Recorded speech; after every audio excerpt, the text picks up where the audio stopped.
Hey everyone, it's the Spoony Bard, coming at you guys with a video. It's been a hectic past couple of weeks, so I haven't gotten to get in my uploads that I've wanted to, but I'm still here, still planning on doing the uploads, and today I actually wanted to talk about the game that I have been putting a lot of time into. And that game is right here, the original Nier. Best way to describe the original Nier is a diamond in the rough. This game is flat out incredible, but it has a lot of flaws. And we'll talk about the flaws straight off from the beginning and get those out of the way. The flaw that hits it the hardest is its gameplay. Its gameplay is flat out horrendous. It's sometimes very irritating, more irritating than it needs to be, difficult at times because sometimes the way that the camera's set up, the way that different things just kind of happen, it's really frustrating sometimes when you get swarmed by a bunch of enemies, and it's kind of unfair, to say the least. So the combat in itself could have just been improved by just a little bit. Like even a lock-on system would have gone a long way in this game's combat system. Now, one of the things I do want to talk about with the combat system too is it does have some unique ideas. It definitely does. And I'm not discrediting the gameplay because I feel like the developers had a right idea. I just don't think that they were very strong in executing it. That was something with Cavia that had happened with Drakengard 2, and even the new company that took over for Drakengard 3 had the same problem. That's why Square Enix, for the sequel, Neir Automata, contracted out to Platinum Games to actually give it the gameplay that would appeal to the masses. And, well, as we know from earlier this year, Neir Automata did just that. But Nier's story is where it shines the most.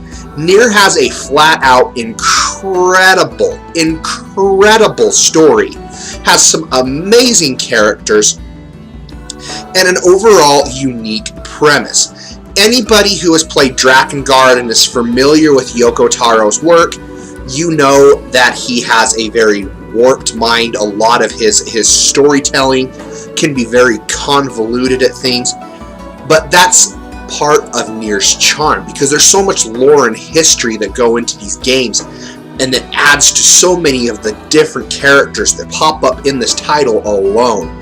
You know, one of the things to note, this is actually takes place after ending E and Drakengard, the original Drakengard. I'm not going to go into a huge amounts of detail about what's going on, but basically Kaim and his dragon Angelus end up coming into modern day Tokyo to fight one of the main bosses. And what happens is the dragon ends up getting killed and put onto a spike. The boss that they fought kind of disintegrates and causes this widespread disease in Japan called white chlorination syndrome, which basically turns people to salt almost and makes them crumble. The game sets up. I'm not going to go into any more details really than that about the plot, because I feel like that's something that needs to be explored. But there are little tidbits and things like that, different novels that give you an idea of what's going on in the story. And I'm actually going to link a video right here as well as down in the description. I recommend that you guys check it out. As the person, she does a very good job going into detail explaining the lore behind Drakengard and Nier, and kind of bringing that story up to the point of Neir Automata, which I highly recommend. But let's talk about Nier's characters. Oh my gosh, the main character, which is the unnamed protagonist, you name him whatever you want, is very well done. I think his relationship with the daughter shines very strongly. Yona's character is very strong. You know, you instantly feel that connection between the protagonist and Yona. You know, some of the side characters like Popola and Devola are also really interesting. But more than that, the two other main characters I want to talk about are Kaine and Emil. Kaine and Emil are some of the best damn written characters I have come across in quite a while. Just the what goes into developing their characters is something very interesting.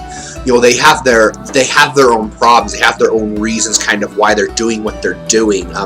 Emil's story is especially heartfelt, very touching in a lot of ways, and I mean that poor kid has been through hell and back, and then goes back to hell, and just constantly the poor kid never catches a break. Emil is an amazing character, and absolutely enjoy just the character and the story in this game. I can't emphasize that enough. That is what makes this game shine the most. A diamond in the rough. This game is vastly underrated, and a lot of people passed on it because of its wonky gameplay. If any game really does deserve from a ground-up remake, I think Square Enix could benefit very much from letting Platinum Games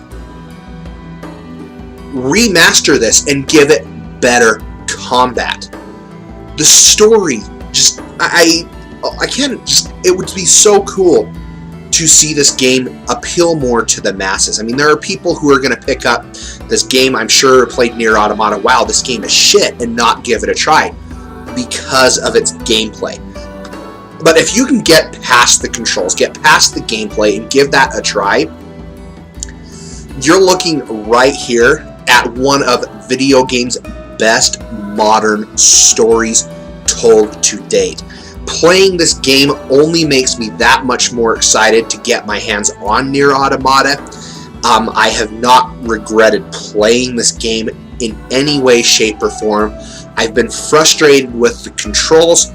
I've been irritated with some of the gameplay, but I'm one of those people who can relatively look past a lot of gameplay flaws if the story and the characters are very, very good. And Nier, it is. I know I'm keep on rambling on about how great the story is, but if you're looking for a great narrative in a game, Nier is right up your alley.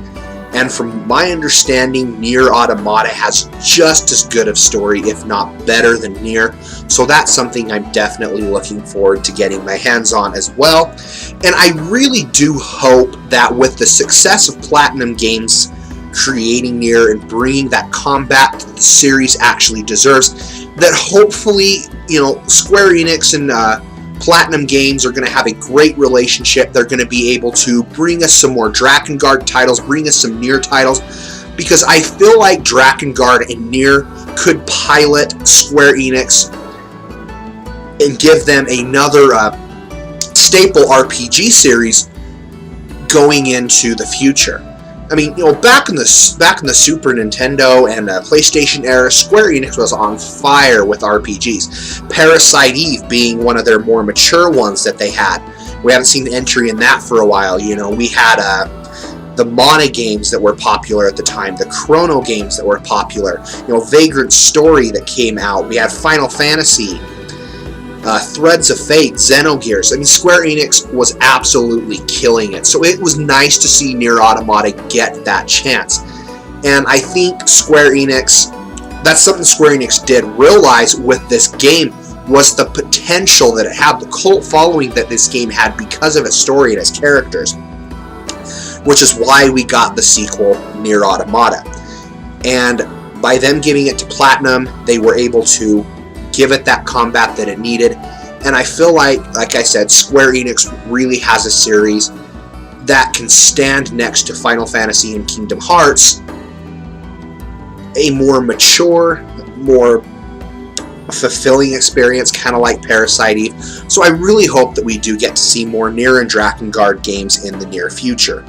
No pun intended there. But this game, if you haven't played it, if you can get past the controls, if you can get past that wonky feeling of the camera, sometimes the more than irritating battle controls than it needs to be, some of the repetitive side quests even, this game is amazing. And I'll probably just consider this my review of it, because I'm not really going to change anything more than what I've already said about it. I mean, even after finishing up the story and things, I'm not going to dive too much into the story. but absolutely incredible game. Absolutely recommended to any Japanese RPG player out there, especially those who enjoy great stories inside of RPGs. You guys have been watching the Spoony Bard. Be sure to hit subscribe there for me to keep up to date with all of my content. Follow me on Facebook and Twitter. Links are going to be down below in the description box. Most importantly, stay happy, be happy, game happy. The Spoony Bard is checking out.